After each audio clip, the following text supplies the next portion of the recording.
না পকোড়া না পেঁয়াজি। পেঁয়াজের মধ্যে সুজি দিয়ে দেখুন এমন সুন্দর রেসিপি তৈরি হয়, সেটা দেখার পর আপনারা সকলেই অবাক হয়ে যাবেন। সবার জন্য দারুণ সুপার টেস্টি রেসিপি।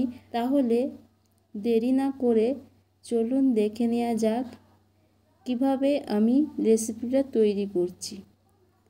রেসিপি তৈরি করার জন্য এখানে 5টি পেঁয়াজ নিয়েছি। পেঁয়াজগুলি খুব ভালো করে ধুয়ে তারপর কেটে নিয়েছি। আর কিভাবে কেটে নিয়েছি আপনাদের দেখাচ্ছি। লম্বা লম্বা করে কেটে নেবেন। আপনারা যেন ঝুরু ঝুরু করে কাটতে যাবেন না, তাহলে খুব একটা ভালো হবে না। এরপর আমি সুজি নিয়েছি 1 কাপ। একসঙ্গে সুজিটা দেবেন না, অল্প অল্প করে সুজিটা দেবেন। আর সুজিটা অল্প করে দেওয়ার কারণ সেটা আপনাদেরকে পরে বলছি। এখানে লবণ দিয়েছি পরিমাণ হিসাবে, আর লবণটা আপনারা কম করে দেবেন। তারপর একটা বোলের মধ্যে পেঁয়াজগুলি ঢেলে দিচ্ছি। পেঁয়াজগুলি ঢেলে দেওয়ার পর এখানে আমি দিয়ে দিচ্ছি টক দই 2 চামচের মতো। আপনাদের কাছে যদি টক দই না থাকে তাহলে লেবুর রস দিলেই হবে। তারপর খুব ভালো করে মিশিয়ে নিলাম। টক দইটা দিয়ে বানালে কিন্তু আজকের খুব ভীষণ ভালো লাগে এই রেসিপিটা। সুজিটা একসঙ্গে বেশি দেবেন না বললাম, কারণ সুজিটা বেশি হলে জলখাবারটা ভালোই লাগবে না। এরপর 2টো কাঁচা লঙ্কা দিলাম। তারপর কাশ্মীরের চিলি পাউডার দিলাম। জিরের গুঁড়ো 1 টিস্পুন দিয়ে দিলাম। তারপর একটু চাট মশলা দিলাম। একটু চটপটার জন্য চাট মশলা দিলাম। তারপর ধনেপাতা কুচি একটু বেশি করে পরিমাণে দিতে হবে। একটু বেশি করে পরিমাণে দেবেন, তাহলে খেতে কিন্তু দুর্দান্ত লাগবে। এরপর ব্যান্ডিনের জন্য আমি বেসন দিচ্ছি 2 চামচ। আর বেসনটা আপনারা বেশি করে দিতে যাবেন না, যেহেতু আমি পকোড়া বানাচ্ছি না, জলখাবার তৈরি করছি। এইভাবে সুন্দর করে মেখে নিলাম। তারপর 10 মিনিটের জন্য ঢেকে রাখবো, যাতে সফট নরম হয়ে যায়। এরপর আমি একটা টেস্টি চাটনি তৈরি করছি। 2 থেকে 3 চামচ আমি বাদাম নিয়েছি, 4 থেকে 5টা রসুনের কোয়া, আর একটি আমি লঙ্কা নিয়েছি। 1 সেকেন্ড ভেজে নিয়েছি। তারপর মাঝারি সাইজের টমেটো দিয়েছি আর একটু লবণ দিয়েছি। লবণটা কিন্তু অবশ্যই আপনারা কম বেশি দেবেন, না হলে কিন্তু তেতো হয়ে যাবে। এইভাবে একটু নেড়েচেড়ে নিলাম।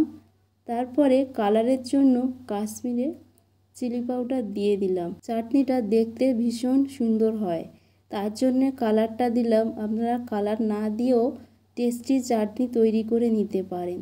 এরপর গ্যাস অফ করে ঠান্ডা করে নিয়েছি। 2 থেকে 3 মিনিট পর মিক্সি জারের মধ্যে চাটনিটা তৈরি করে নিচ্ছি।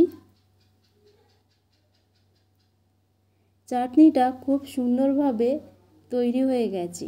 মনে হচ্ছে এখনই আমি চাটনিটা খেয়ে নেব। কত সুন্দর চাটনিটা দেখাচ্ছে না বন্ধুরা? ঝটপট এই চাটনিটা তৈরি করে নেবেন। এরপর একটা ছোট বোলের মধ্যে চাটনিগুলি ঢেলে দিচ্ছি। কত সহজেই চাটনি তৈরি হয়ে যায় না বন্ধুরা? কত সহজে আমরা ঘরেই চাটনি তৈরি করে নিতে পারি। আর দেখতে কত সুন্দর লাগছে না বন্ধুরা? গ্যাসের ওপর ফ্রাই প্যান বসিয়ে একটু তেল ব্রাশ করে নেবেন।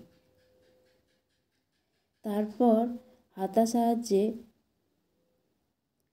অল্প অল্প করে দিয়ে তৈরি করে নেবেন। আর খুব পাতলা করবেন না এবং খুব মোটা করবেন না, তাহলে খেতে কিন্তু ভালো লাগবে না।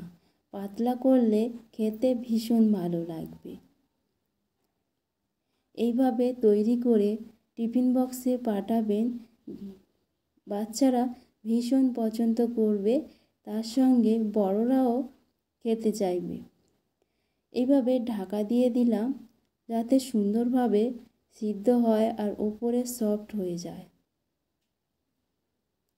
তারপর ঢাকনা খুলে একটু ব্রাশ করে নেবেন, তারপরে আপনারা উল্টিয়ে নেবেন।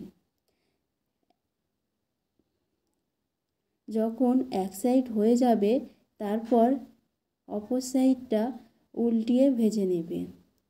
কত সুন্দর লাগছে না বন্ধুরা? এইভাবে ঢাকা দিয়ে ভেজে নেবেন।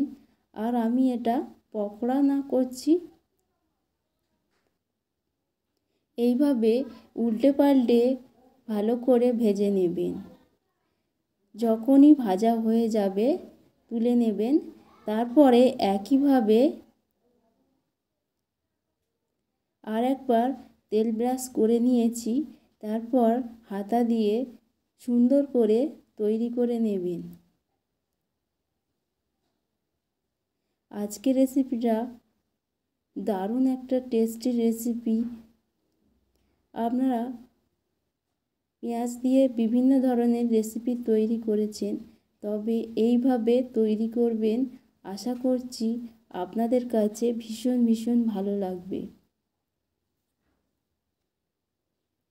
রেসিপিটা দেখার পর আপনারা না বানিয়ে থাকতেই পারবেন না। এভাবে উল্টে পাল্টে আপনারা ভালো করে ভেজে নেবেন। স্প্যাচুলা দিয়ে আমি একটু চাপ দিয়ে খুব সুন্দর করে ভেজে নিচ্ছি। আজকের রেসিপি আপনাদের কাছে যদি ভালো লেগে থাকে তাহলে সাবস্ক্রাইব করবেন, পাশে থাকা বেল আইকনটি প্রেস করবেন, সবার সাথে শেয়ার। এইভাবে আমার তৈরি হয়ে গেছে। জলখাবার 2 থেকে 3 মিনিটের জন্য ঠান্ডা করে নিয়েছি, তারপর প্লেটে সার্ভ করে নিয়েছি। আর আপনাদের দেখাচ্ছি। আপনারা বলেছিলাম পাতলা করবেন না বা মোটা করবেন না, তাহলে খেতে কিন্তু একদমই ভালো লাগবে না। তার জন্য আপনারা এইভাবেই তৈরি করুন। আমরা কত সহজে জলখাবার তৈরি করে নিলাম।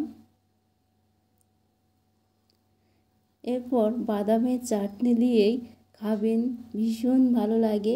আপনারা তো বিভিন্ন ধরনের চাটনি খেয়েছেন, তবে বাদামের এই চাটনিটা এতটা ভালো লাগে, এত সুপার টেস্টি হয় বন্ধুরা।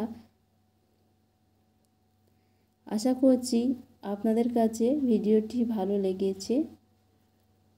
ভালো লেগে থাকলে অবশ্যই আপনারা কমেন্ট করবেন।